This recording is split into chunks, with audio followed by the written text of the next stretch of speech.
తమ సత్వ గుణాలను దాటి తాను ఒక సంత మహాత్ముడిగా యోగీశ్వరుడిగా ఇక్కడ మన అందరికీ దివ్య పుణ్యక్షేత్రంగా మార్చేసినాడంటే ఇది మన అందరి తెలంగాణ ఆంధ్ర మన రాష్ట్రానికి ఒక మణిమాణిక్యం బాబా గారు.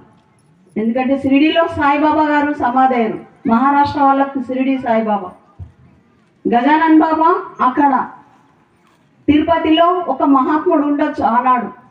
ప్రతి ఒక్క పుణ్యక్షేత్రం వెనుక ఒక మహనీయుడు ఉంటాడు. అక్కడ ఏదో తపస్సు చేశారు కాబట్టి ఆనాటి నుండి ఈనాటి వరకు పుణ్యక్షేత్రాల యొక్క మహిమ అక్కడ ఉంది కాబట్టి అనేక జనులు లాఖో జనులు కూడా అక్కడికి వెళ్ళడం జరుగుతుంది. అదేవిధంగా ఆ భగవంతుడి కృప వల్ల బాబా గారు మహారాష్ట్రలో జన్మించి తెలంగాణకు వచ్చి పాట్నాపురంలో స్థిరపడి తను వ్యవసాయం చేసి తన 30వ సంవత్సరంలోనే ఆత్మ సాక్షాత్కారం చేసుకొని రాజయోగం లభించి తర్వాత మలంగి క్షేత్రానికి వచ్చి ఇక్కడ సంవత్సరాలు ఆ తపస్సులో అంటే తీవ్ర వైరాగ్యంతో ఇక్కడికి వచ్చి మలంగి నదిలో శక్తిపాతం చేసి అనేక జనులకు ఇవాళ రోగాల నుండి బాధల నుండి ఆ దైవ దర్శనాలను ఇస్తూ ఆ మనశ్శాంతిగా మనసును సమాధానపరుస్తున్నారు.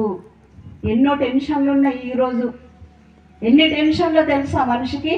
లేచిన దగ్గర నుండి రాత్రి పడుకునే వరకు పనుల మీదే చిత్తం, కానీ తన ఆత్మ మీద గురువు మీద ఎవరికి చిత్తం లేదు. కానీ గురువు అంటే ఎవరు?